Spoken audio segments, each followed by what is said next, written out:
sebelum IG Live ini berlangsung, banyak banget mams yang nanya, sebenarnya Bumil itu perawatan kulitnya apa aja sih? Dasarnya aja deh dulu, biar minimal nggak terlalu kusam-kusam amat lah gitu, Dok. Kalau untuk bilang skincare yang harus kita gunakan pada ibu hamil, sebenarnya kita tetap bisa melakukan perawatan seperti biasanya sebelum hamil dengan pilihan-pilihan produk yang tanpa misalnya kandungannya yang tidak akan mengganggu ke janinnya gitu. Jadi kayak rangkaian skincare-nya tetap biasa, tetap cuci muka, tetap dilakukan rangkaian yang seperti pada saat sebelum hamil gitu, dan dengan pilihan aja. Mungkin karena misalnya kita harus di krim malam misalnya, biasanya ada kandungan vitamin A-nya, nanti kita bahas lebih lanjut ya. Kayak misalnya ada kandungan tertentu yang nggak bisa, nah itu kita ganti ke bahan-bahan lain yang aman digunakan pada saat hamil gitu.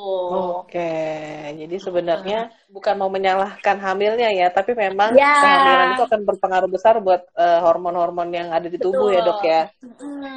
Oke, makanya ini banyak banget yang curhat, aku jadi kok jadi jerawatan, kok jadi berminyak, ada yang juga jadi lebih kering, jadi lebih kusam gitu ya dok ya. Oke.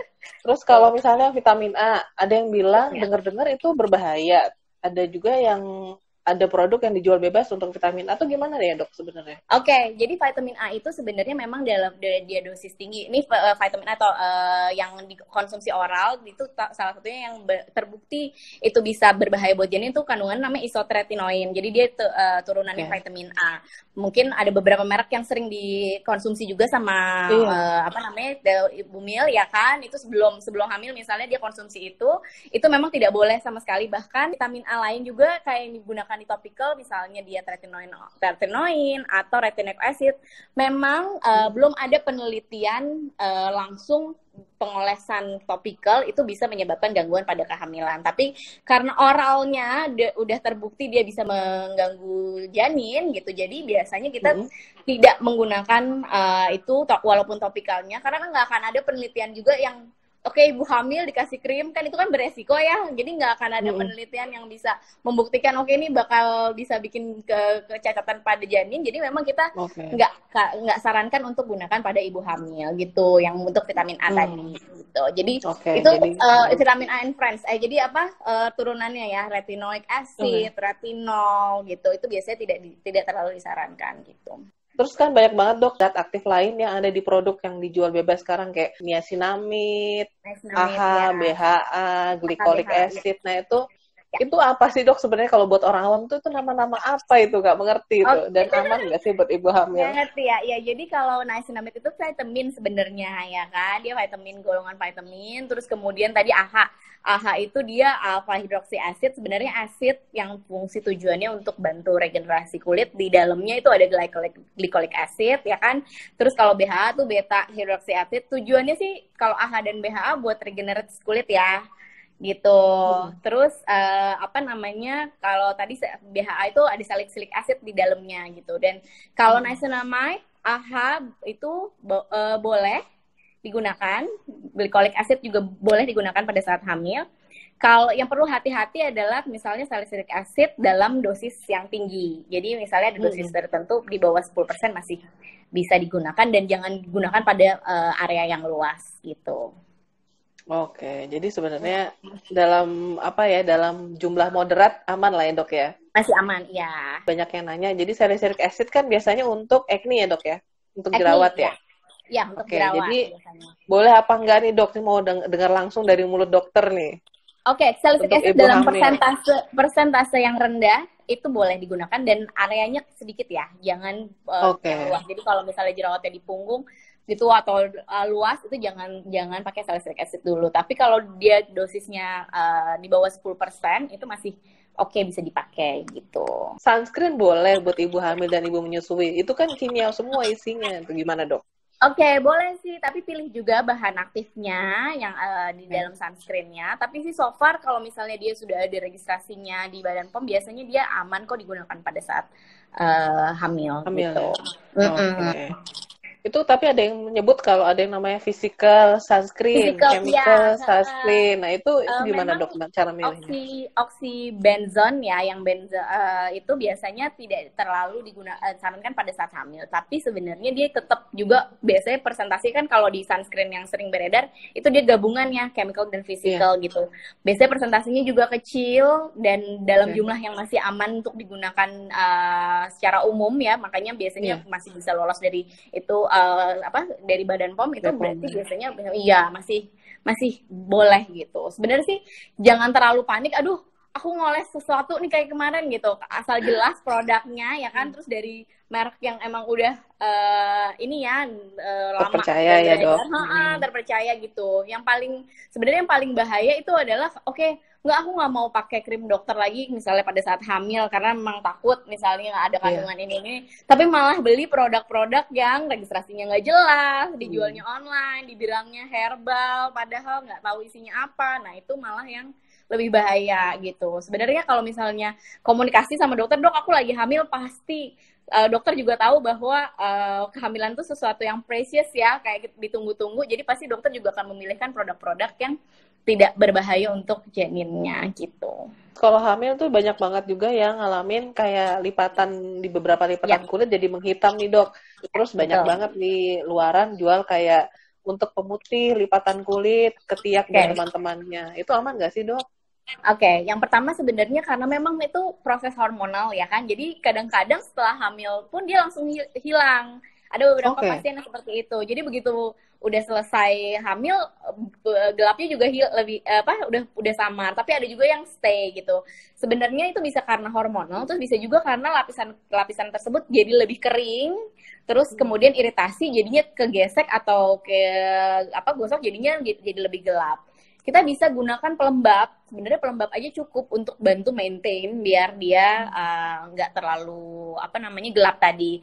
Tapi kalau misalnya memang mau menggunakan pemutih, selangkangan atau apa, pastikan bahwa produknya kandungannya aman. Jangan sampai malah justru masukin steroid gitu. Karena banyak banget sekarang pemutih lotion untuk pencerah yang kandungannya steroid dosis tinggi yang malah nantinya menyebabkan stretch mark gitu, efek sampingnya. Jadi lebih baik pilih kandungan-kandungan lotion pelembab yang memang sudah jelas aman. Benar-benar mereknya udah terpercaya, terus udah gitu emang tulisannya pelembab, terus kandungan misalnya ada kandungan ceramide-nya atau kandungan apa yang udah umum-umum aja sih, lotion-lotion yang umum dijual di over the counter ya gitu.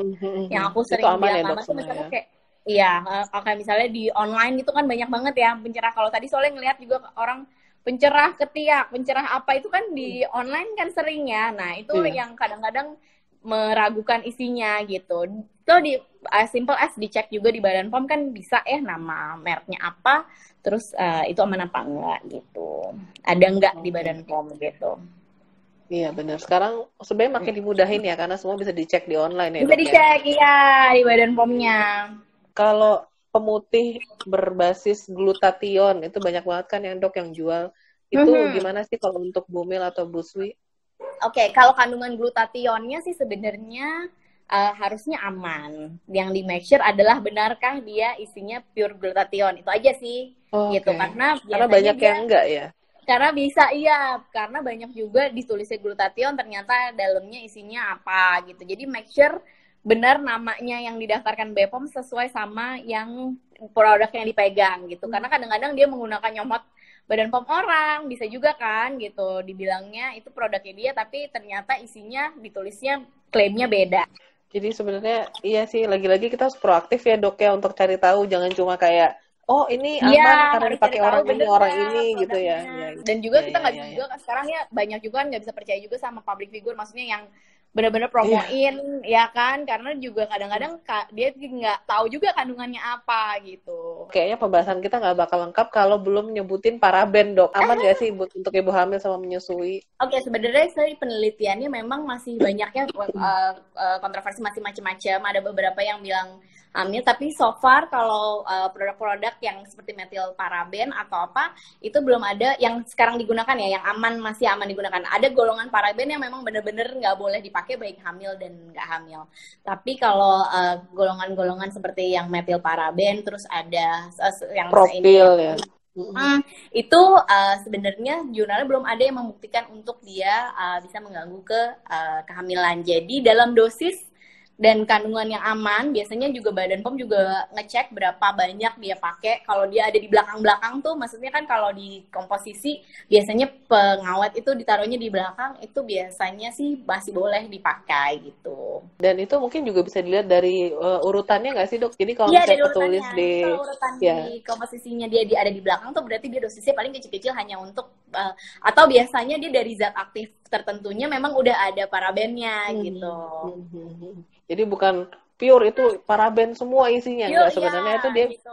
Sebenarnya dia hanya tambahan aja, bukan isinya paraben tok gitu kan. Terus ada juga yang nanya, kalau misalnya di produk tertulis ada alkohol atau etil alkohol atau apa dan teman-temannya, itu aman nggak sih dok buat ibu hamil dan menyusui? Nah ini juga kemarin ada banyak pertanyaannya, jadi alkohol pada hand sanitizer boleh nggak sih gitu? Boleh banget, masih aman dipakai asal dipakainya dioles bukan diminum. Jadi ada penelitian, juga dok, tapi penelitian ini nggak boleh minum alkohol. Iya, nggak boleh minum alkohol, tapi kalau dipakai dalam topikal dan pengolesan tuh tetap boleh gitu. Boleh kok. Jadi sebenarnya konsep alkoholnya itu sendiri ya dok yang masih harus diperjelas ya, karena ini bukan alkohol untuk diminum, tapi alkohol untuk seperti oles topikal ya gitu. Benar gak sih kalau vitamin hamil itu juga ada metilparabennya? Biasanya vitamin hamil iya, ada beberapa yang malah iya, karena kan memang buat obat ya, gabungan di dalam obatnya bisa aja ada gitu. Bisa aja ada ya, dan itu memang sudah diperhitungkan ya kadang. Iya, sudah melewati pemeriksaan juga kan gitu untuk dimasukkan ke dalam, boleh diklaim sebagai obat yang khusus untuk ibu hamil, apalagi pasti pemeriksaannya lebih ketat gitu. Terus kan banyak banget dok jualan masker sekarang ini. Iya. Ada yang clay mask, ada yang masker, clay mask, matte mask atau apa dan teman-temannya deh. Itu ada juga yang dicampur sama pakai cuka apel. Nah itu aman gak sih buat ibu hamil dan menyusui dok? Oke, jadi kalau misalnya dicampur sama cuka apel, again persentase asam dari cuka apelnya ini apa aja kandungannya kita nggak tahu. Kalau dari sisi nggak usah dari ibu hamil aja deh, cuka apel juga kan kita nggak tahu persentase asidnya berapa banyak, terus hanya perkiraan. Terus satu apel yang di sini sama apel yang diproduksi di mana pasti persentase keasamannya beda. Jadi kita nggak bisa kontrol itu untuk iritasi ke kulitnya seperti apa gitu, karena kulitnya kan lebih gampang iritasi juga gitu kan. Jadi sebaiknya memang jangan pakai produk-produk yang dicampur-campur sendiri yang nggak tahu kadarnya seperti apa gitu. Gimana kalau Bumil mau peeling, aman atau enggak? Oke, peeling menggunakan bahan-bahan yang dengan alpha hidroksi acid atau tadi salicylic dengan dosis yang rendah itu masih bisa dilakukan gitu. Jadi kalau peeling juga kan yang dilakukan sama dokter ya kalau di office peeling. Jadi pasti dokter memilihkan produk-produk yang emang boleh digunakan pada ibu hamil sih gitu. Jadi tetap bisa dilakukan peeling. Dok, apa benar sheet mask karena ditaruh di atas muka itu lebih aman daripada pakai masker yang tube, yang krim, terus dioles segala macam itu lebih benar apa enggak? Aman. Dua-duanya boleh, dua-duanya tetap aman karena toh semuanya dipakai topical alias hanya dioleskan dan masuk sampai lapisan kulit aja gitu. Dua-duanya jadi boleh. Aman ya. Lebih aman. Ada yang nanya skincare mengandung phenolcetanol, apakah aman? Ya, apakah aman untuk ibu hamil? Kalau dipakainya hanya topical, dia alkohol aman. Aman ya, mau di trimester apapun aman ya dok ya. Trimester Salep eksim saat hamil yang aman apa sih dok? Soalnya biasanya pakai betamethasone, tapi peringatannya nggak boleh buat ibu hamil. Jadi yang mana yang kandungannya aman untuk ibu hamil? Oke, jadi kalau eksim kasusnya itu kan sebenarnya harus didiagnosis sama dokter. Jangan, ini aku eksim nih, karena kan bisa dia karena iritasi biasa atau dia eksima beneran gitu. Jadi kalau memang eksima, sebaiknya memang konsultasi ke dokter untuk mendapatkan produk yang bisa dipakai. Misalnya pun dikasih steroid misalnya, pasti dokternya juga akan mengatur jenis-jenis steroid yang boleh digunakan pada saat kehamilan dan berapa lamanya gitu. Itu sih. Gitu. Jadi jangan self diagnose karena kan kalau bilang ini aku eksim itu berarti kan masuk ke diagnosis gitu kan, itu harus dari pemeriksaan oleh dokter gitu. Kalau misalnya mau pakai serum, apakah aman, Dok? Lagi-lagi kembali ya mungkin ya, Dok, zat aktifnya apa? Zat aktifnya apa? Betul. Ya. Jadi zat aktif tadi semua itu boleh dalam bentuk serum, dalam bentuk krim malam kah, dalam bentuk krim pagi, apa aja itu tetap sama aja. Yang penting digunakannya pada topikal kan, dioleskan.